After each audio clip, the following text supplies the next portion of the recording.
আসসালামু আলাইকুম। আমার ডয়লির দ্বিতীয় লাইনের কাজ নিয়ে আসলাম আজকে।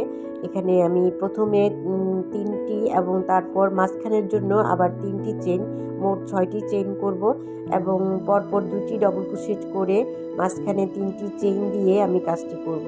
প্রত্যেকটি ঘরে কাজ হবে, কোনো ঘর বাদ যাবে না।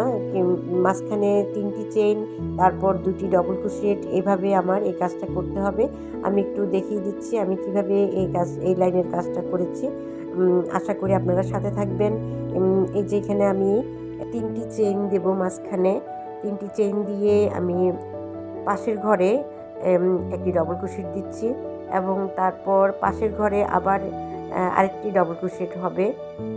এই যে আমি একটি দিলাম ডবল ক্রোশেট এবং পাশের ঘরে আবার আরেকটি ডবল ক্রোশেট দিয়ে মাঝখানে ৩ টি চেইন দেব। তারপর ১, ২, ৩, ৩ টি চেইন হবে এবং তারপর আবার একটি ডবল ক্রোশেট, পাশের ঘরে কোনো ঘর গ্যাপ যাবে না। এভাবেই আমার এই লাইনের কাজটা করব আমি এবং এভাবে আমি এই লাইনটা শেষ করে, এই পুরো লাইনটা শেষ করে আবার নিয়ে আসবো। ইনশাল্লাহ আপনারা সাথে থাকবেন।